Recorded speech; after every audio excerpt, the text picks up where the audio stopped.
everybody. I am Jesse Mogul, and thank you for joining us on the American Contingency Podcast.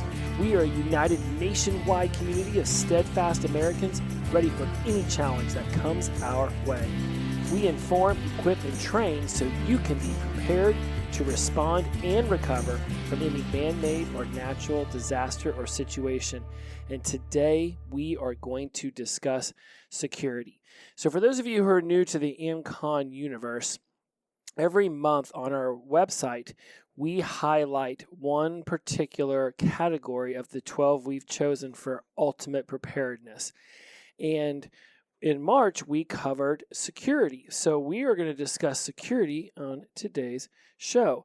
And one of the reasons I think this is a really great topic to cover is because there's a lot of different areas we can be putting our attention toward when it comes to this idea of security. Back in the day, we had security and defense put together, but it turns out they're actually quite different in many regards, so we've split them up, and now we specifically target security as its own category because of this multifaceted way that we can begin to view security in our own lives. And this can be personal security, home security, it can be your internet and cyber security, your vehicle security, your family safety plans, defensive skills and self-defense, which is where we start to bring in that defensive category. And of course, there's also safe travel practices. And those are going to be the 7 categories I'm going to cover today.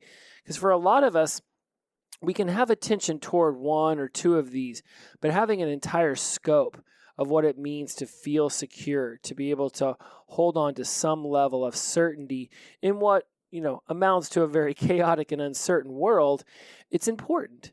It's important to be able to have at least dipped our toe in all 7 of these. And these are just 7 because I'm not trying to turn this into a marathon podcast episode, but specifically I've written a lot of different security posts for the member site and for the non-member site, which you can go access at americancontingency.com. And so I want to get straight into this because we do have a lot to cover in this when it comes to security. And I want to make sure that each one of these categories within the security category gets its time on stage. So let's first discuss our personal security awareness. We talk a lot about situational awareness, and in fact, it's its own category, and we'll be covering that down the road. When we talk about personal security awareness, we can be noticing what's going on around us. Again, situational awareness, and being able to just notice potential threats. Exit locations at a movie theater, exit locations at a restaurant. We're not sitting here fear-mongering. It's not our bag. That's not our game here. However, it's not too hard to flip on the television and see that there are a lot of uncertain moments being thrust upon people in situations where, let's say back in the day, perhaps they would not have to have been so curious about exits for fear of there being somebody who came into a situation they were in looking to be nefarious, looking to cause mischief. So it's important to be looking for exit locations. This is something that can take 5-10 seconds. It's not like you got to sit there and map it out on a piece of paper. Just be noticing what's around you. And where would you potentially exit a location of a establishment you were in if something started to go sideways?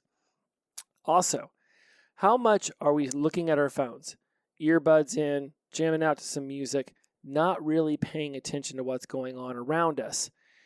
Reducing distractions, such as these headphones and the smartphones while we're walking, will absolutely increase your awareness, which is going to increase your personal security.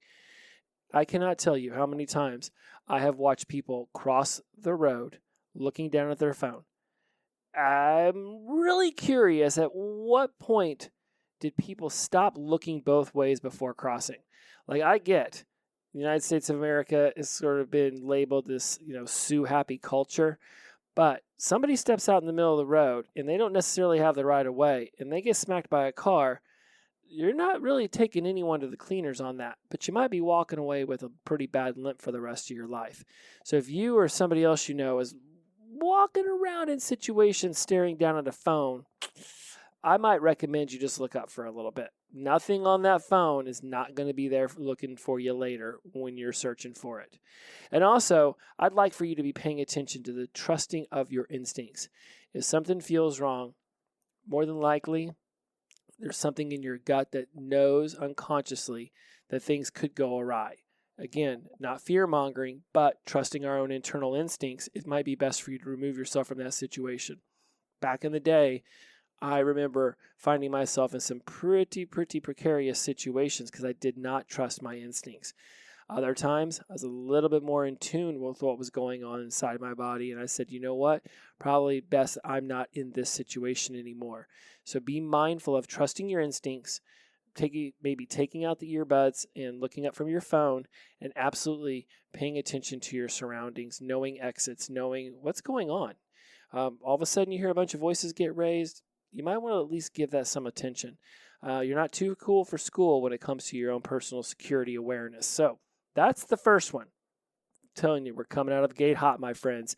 Home security systems and measures is number 2. Now, home security systems, I actually wrote about this not too long ago on the AMCON site about really interesting ways that you could protect your home that were outside the box. I was talking about like planting rose bushes in front of windows and having sprinkler systems that you could turn on from the inside in case you saw somebody, lurking about your lawn. And I really was aiming just for some outside the box ones there because it was important that we're not just sitting here rummaging through the internet looking for topics, that we're coming up with some things that are just rather unique to us. Now, these 3 I want to cover: emphasizing the role of an alarm system, securing your doors and windows, and discussing smart home technology. This is absolutely things that you can search for on the internet. Not going to be too hard to locate information about this. When it comes to the role of alarm systems, I've actually talked to people who are experts in this area, and they have informed me that some of the traditional long-standing alarm companies that we're so used to, and I'm not going to sit here and plug them, nor am I going to dog them because that's not my role on this show, that what they were saying about these is that not as beneficial as they once were. That the rise of so much technology that we can actually put on our own homes might lead us to want to go with something that we could buy that puts a camera right there at our back door and it alerts us to our smartphone. And so when you think about alarm systems, yes, is there a deterrent there? Absolutely. I would think a really loud rah, rah, rah sound while somebody's trying to break into your home is absolutely going to deter them. But if there's not a mechanism for that information to get to you, regardless if you're home or not, so you can see what's going on out there and you can quickly alert authorities or get yourself prepared in your own house for an invasion, then that's where I believe that we start to miss some of the key steps. And so let's just jump right to the smart home technology. There's security cameras, there's light sensors, there's so many different things that we can buy now that we can install ourselves. I think it would be misadvantageous for us if we did not step into securing our own home. Again, I get what a lot of people would say about that. You can cut power lines, you can cut the electricity to the house, you could perhaps even hack it from the street. These are some areas you're going to want to be mindful of when you go to set this up, and perhaps putting your home security system on a backup generator or having some level of battery poweredness for it, so that if somebody were to disable your electricity or the power were to go out, you would still have these things readily available. I'm not sitting here trying to plug a product, but it did just come to mind. I know the Ring often doesn't even get triggered unless somebody walks in front of it. Therefore, more than likely, if that's set up to some sort of battery backup generator, you're not burning through too much of that power if nothing is going in front of that camera. So you're going to need to do your own research. We have certainly done a plethora of that for you on our members site, and you can go and join that, and you can actually get some tips and tricks from people who are very much astute in this particular area of home security and defense. And then, of course, securing doors and windows to prevent break-ins. I mean, you can upgrade your locks, you can install reinforced doors, one of my things that my dad used to tell me when I was younger was that locks just keep honest people honest. If somebody is really, in a desperate situation, they might go for it no matter what you put around your home. But at least secure doors and windows might just keep somebody who's just looking for a little hobby for the evening from actually getting into your home. And you'd be amazed how many people are not checking their windows regularly. Somebody could have opened it up in the middle of the day to get a fresh breeze in and not closed it all the way. You should at least be doing a walkthrough of the windows and letting people in your home know that if a window is opened, it should be closed and secured as soon as ever it's no longer needed to be open. So I will say that. I know that's pretty self-explanatory there, and definitely something that most of you will have heard, but I think it's important that every once in a while we just reassess our knowledge on some of these topics. And so internet and cybersecurity is our next one, because I believe that our own personal information is one of our most important assets to keep secure. And that being said, even I don't think I'm doing that great of a job at it. I mean, do I use a lot of really random, difficult passwords on the sites that are important to me? Absolutely. I mean, that's just something that most Macs do for me. Give out some ridiculous, like Bitcoin couldn't have a more difficult password than some of my accounts do. I would really highly recommend that you use strong, unique passwords for these banking accounts and anything that's going to have some serious implications if somebody were to hack it. Am I worried about somebody hacking my Pinterest account? No, I am not. Am I worried about somebody hacking my Facebook account where I've actually got certain things connected? A little bit more. Am I worried about my bank accounts and other very important sites that hold very important details about me, including my bank records? Absolutely. You're going to want to figure out how difficult you need to make a password. Is Etsy need the most difficult password in the whole entire world? I don't think so. Others would say yes, because it does have previous orders and things of that nature. So again, I'm starting to get lost in the sauce. You'll need to figure out for yourself, but I absolutely think that you should be using very unique and difficult passwords for those accounts that are important to you. Also, are you regularly updating your software in order to make sure it's protected against the latest threats? Lots of different software packages out there, lots of different operating systems, lots of different internet web browsers. Are you familiar with how protected you are on all of them? Are you even familiar with the one that protects you the most, that you're on the most? Most of us are not keeping up with the technological advances on a day-to-day basis. So if you're using something regularly, you should at least be paying attention to how that one is protecting you. And then, of course, phishing emails and other scams. Now, I'm not so sure there's many of us falling for the old Prince from Africa emails promising me tens of thousands of dollars if I were to just simply give them my bank information so that they could transfer the money directly into my account. I don't know how many people are still getting that one into their inboxes even, but I do know one of my friends whose elderly grandmothers recently fell for a scam of that nature that came through her phone via a text message. So it's not just these phishing emails, which are pretty obvious to locate. We got to be really mindful of the texting ones that come through now. I had somebody steal my Google Voice number because while I was trying to sell something on Facebook Marketplace. I don't even know why they would want that, but I certainly figured it out pretty quickly and made sure that I changed all that stuff up. Unsolicited communication is one of the primary ways that these phishing scam people get a hold of you. So whether it's coming via text or it's coming via email, however it might be showing up, you want to be extremely mindful. Here's one I've noticed more than one person in my circle having gotten nabbed for. If you get an email that looks like it's coming from your bank or some other place that's saying that you have been hacked or some other way violated via the internet, be mindful of the internet email address it's coming from. No company is ever going to send you an email from an @Gmail email address. That's just not what they're going to do, ever, period, point blank. It's not. You're not going to get an email from your bank that's got an @Gmail at the end of it. When I get some emails that say they're from my bank, even if they look just like every other email from my bank has ever looked, I just simply read what it's trying to tell me, and then I just go and I open up a new tab and I log into my account directly that way, and I just go to where the notice or the information would be located that email was telling me I needed to go read. I do not use links that are going to jump me over to bank accounts or anywhere else that is holding important information. Heck, I won't even do it for my GoDaddy account. I just think it's important that I am going straight to the source and then locating the information that the email is relating to. I do not follow links in emails.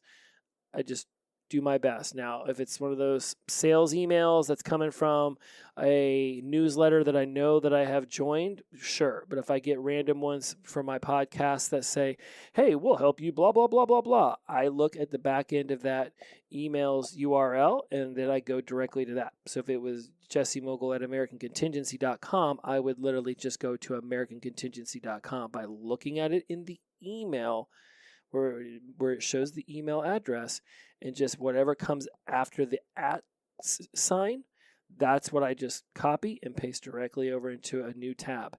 Then I go directly to that site, because sometimes I get emails that, all right, this information doesn't sound too bad, but I'm not just going to use that link to jump directly over to that website because I have no idea where it might be taking me. I knew a friend who got their entire Coinbase account hacked and drained because they did not listen to what I just explained to you. So be extremely mindful of the email address that information's coming from. If it looks slightly shady and it's got a bunch of weird letters and numbers and it looks like it was computer generated, probably a click harm from Southeast Asia, you're going to want to stay away from that. Number 4, vehicle security.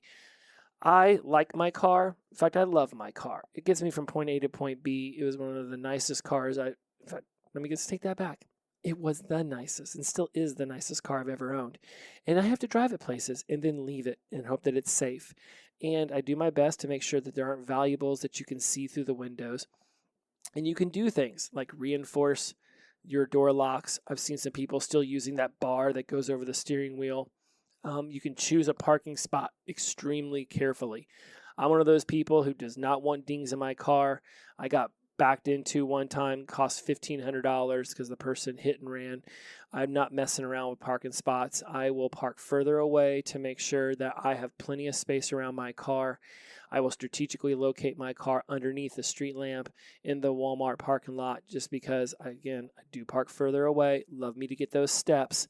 So I'm looking for well-lit parking spots, especially where it might be less busy than other parking lots where there could be potential thieves hiding. I remember back in the 80s when the stories on the news would talk about how thieves would hide underneath the car and slash on people's feet to have them fall down, and then they'd steal all their Christmas presents, destroying Christmas forever. The Grinch who stole Christmas. Now, I'm not hearing about that happening much anymore, mainly because there's just so many other ways that people have figured out to rob us. So just be mindful. This goes back to that personal security and situational awareness. Do you know what's going on around you as you're walking up to your car? It's very important. Head on a swivel. And then again, we discussed those anti-theft devices such as steering wheel locks and immobilizers and car alarms. That may have been great in the 80s. I remember when they first went off, like everybody ran to it, like, I will catch the bad guy. Let me be the hero. That sound emanating from a car is just so obviously apparent now for so many people that we've basically tuned it out. We've basically gotten to the point where we hear a car alarm and we're like, not my car alarm, or we'll look out our window. Nope, my car looks fine. So I would not necessarily trust a car alarm to be my only theft deterrent. At some point, I just have to walk away from my car after I've chirped it and just trust that everything will be fine when I get back. If it's not, I would make sure I have really car insurance. Why did I say that like I was stepping into the third person? I would think I would have good insurance. I know I have good insurance because it's important that if something does happen to my car, at least that I know I can take care of it. So you can always lock your vehicle, which seems pretty obvious. But again, I know for a fact I've got friends who've been like, I left my car unlocked the entire night, and now I'm confused as to why my radar detector is no longer in there. Because you left your car unlocked. It keeps honest people honest, my friends. So your vehicle security is extremely important, especially if you're keeping your go bags in there. your bug out bags if you happen to travel with a weapon in your car as well. And I know in many states that is absolutely perfectly legal. Just another reason that you want to make sure your car is secure when you walk away from it. Family and safety plans. Family security. I mean, that's what we're all about. We're all about family. We're all about security of the community. What are you doing about family safety plans? I want to talk about the importance of having a clear, concise plan in case of a home emergency, such as a fire or a natural disaster. Someone's coming on the podcast soon who's actually got a story about how a married couple's house caught on fire. One of them ended up in the backyard. Another one ended up in the front yard. They did not know the other one had gotten out safely, and they both went back in to save the other one. And unfortunately, they did not survive that because they did not have a clear, concise plan of what to do in case of a home emergency. Having these conversations is integral to making sure that everybody is on the same page when things go sideways. Also, are you regularly practicing drills to ensure every family member knows what to do in case of an emergency? What's really interesting is I actually have some friends who do coaching for other parents, and they actually came up with a game they play with their children, and they will call it the restaurant game or the airport game or the family emergency game. And they actually train their kids on how to behave in a restaurant or how to behave at an airport, how to behave at a shopping mall, how to behave at home if something dangerous occurs, and they all need to figure out what to do in those moments. And I'll tell you what, I've been around these people's kids, and they are remarkably well behaved in very particular situations. They get lost at a mall, they know to go to the security information desk. At an airport, they know to hold on to hands and not release. At a restaurant, they sit there and they're quiet, and they color. They don't even stare at their phones. It's very interesting how this works. You turn it into a game, and then they can say, okay, kids, we're playing the restaurant game. Go inside the restaurant and everything's all nice and quiet. Hey, kids, we're going into a large public place. All right, we're going to play the crowded game. Next thing you know, all the kids are holding on to each other's hands, and they're being very mindful of where the other one is at all times. Family safety planning 101 right there. And of course, we want to highlight the need for a communication plan in case you do get separated during an emergency. Well, how are you going to make sure that you communicate? Most kids, good, bad, right, wrong, however you'd want to see it, are getting a hold of a smartphone and having that in their pocket at ridiculously young ages. I mean, in comparison to the kind of technology I had when I was 7, which was like a big block Nintendo where you had to blow on the cartridge just to get the damn thing to work most of the time. Now we've got kids who literally pick up a smartphone at like 3 years old and are accessing anything they want to on it. I am blown away by how quickly the human brain can adapt to that kind of technology. Have a communication strategy in place. Kids learn very quickly when it comes to tech. Get them on the same page as you. Defensive skills and self-defense. What is the psychological importance of feeling capable and prepared to defend yourself? We've talked about psychological resiliency and emotional resiliency. I mean, not just with Tom and Noel, but me and Lori Moreno very much covered it. What kind of psychological resiliency would that allow you to feel, knowing that you could defend yourself if put in a situation where that's what you had to do? Could you even use somebody's body weight against them to get them to the ground? Could you get somebody to get their hands off of you? Get yourself out from a corner or backed up against a wall? So there's a lot of different ranges of self-defense options available, whether it's just basic physical techniques to personal safety devices. There are so many. A quick little class for a couple weeks, for a few hours, once a week for a day with the rest of your family, I'm telling you, it could go miles and miles and miles to helping everybody feel safer whenever they get out and about and things start to go sideways. It doesn't take long to learn some of these things, and the payoff at the end is just astronomical. And there are legal aspects of self-defense, emphasizing, these kind of importances of understanding local laws and regulations and how you're going to be able to intertwine what you want to do in order to keep yourself personally defended and what is legally allowable to do. This is very important. Just because you've got one of those little sticks that you whip out and all of a sudden it gets super long. Used to know the name for it, totally escaping me right now. I had a buddy who bought one of those when we lived in Hollywood and carried it around in his bag. I went and did a little internet research. Those things were illegal. Now, sure, somebody might attack him and he might have been able to defend himself. But if he really seriously hurt them with an illegal weapon, there's a very good chance not only could he have been arrested, but he could have been sued by the person who was trying to attack him.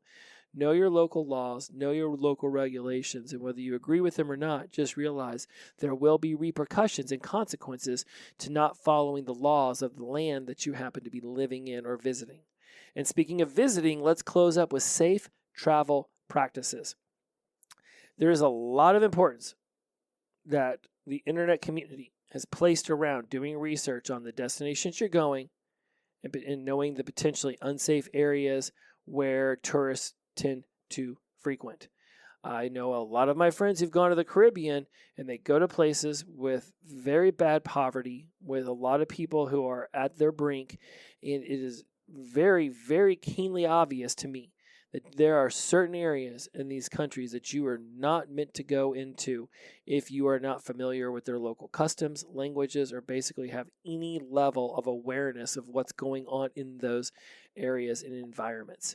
You must know where you're going in the potentially unsafe areas.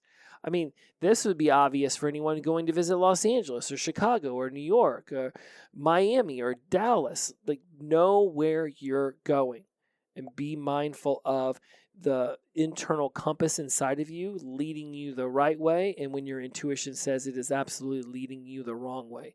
Go back up to intuition from personal security that we started the show with. If something doesn't feel right, it's probably not right.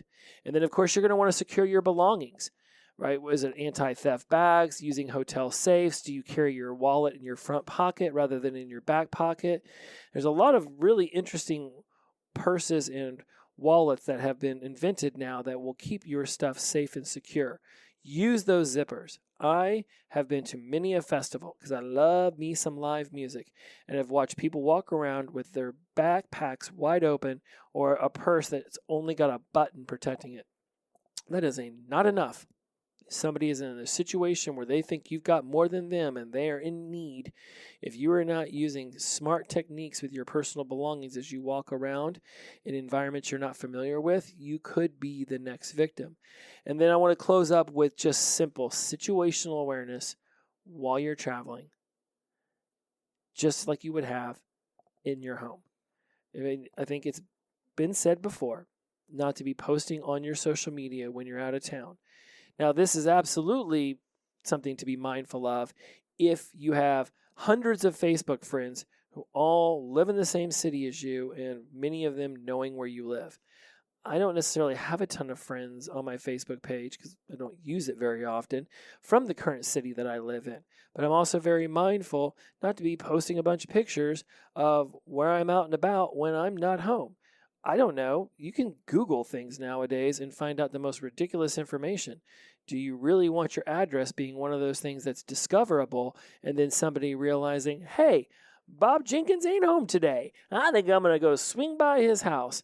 It won't matter what kind of security defenses you have around your home. If there's no one there to be mindful of the noises coming from it, it is just as likely that they'll get it into your home then as they would if you were there. In fact, at least then they're not worried about perhaps hurting you and then getting themselves in even more trouble if they were to get caught. So be extremely mindful of what you're doing when you travel. Be looking up, be listening for noises that do not sound like they belong in these particular situations. And again, just be aware. So many of these things are what I would call not common sense and not even mundane, but these are things that you have probably heard before. And these are absolutely topics that we cover on our website because it is extremely important through repetition that things start to get through to every person out there. What might seem common sense and common knowledge to you might be completely foreign to somebody else you really care about. These are topics that you can go and start discussing with your friends, with your family members, with coworkers, with people in your hiking group. Like, I know people who hike with earbuds in places where snakes, especially rattlers, couldn't be there in the pathway. Like, I have an idea. Let's just listen to nature, because sometimes the sound you'll hear could be the one that saves your life. These are topics that can literally be discussed at any point in time. Are you someone who wants more of the people around you to be aware of the things that you care about when it comes to personal safety, to preparedness, to readiness, to just general knowledge about ways to secure themselves no matter what environment they're in? This episode has just laid out 21 different topics for you. Our website, americancontingency.com, we're putting out 10, 15, sometimes 20 different articles a month that cover a myriad of categories, some of which I have already begun covering on this podcast, and many of which are coming down the road. If you want more information about the episodes that are going to be covering categories and what ones we've already talked about, of course, you can find that just as easily on any of the streaming platforms that you have been listening to us on. And one of the last things I'll say about all this stuff, you can go back and listen to episode 6, the 12 categories of AMCON preparedness. For many of you, you're not novices to this. You're actually quite prepared already. It's not just about you. It's about the ones that you care about and the ones that you love. If they're not secure and you are, how are you going to feel if you were holding on to information that maybe you didn't even think that they didn't know about, but you just never brought up to find out if they knew about it? A simple conversation can start up an entire learning session, growth session with you and someone that you care about. And from that, who knows? Maybe then you can actually start to formulate a preparedness plan with them. The importance of making sure it's not just you that's secure, but everybody that you love, that's going to pay dividends. Because if you're all locked up safe and warm in your house, while those that you love are out there braving the elements in a situation that you could have helped prevent them from being in, you're not going to feel too great about yourself whenever you figure that out. Best you prepare for it now. And that's exactly what American Contingency is to help you figure out. So, that being said, when you're ready to build the skills and the network and the confidence to be ready for whatever comes next, join us at americancontingency.com. We'll be waiting for you there. Until next week, bye-bye.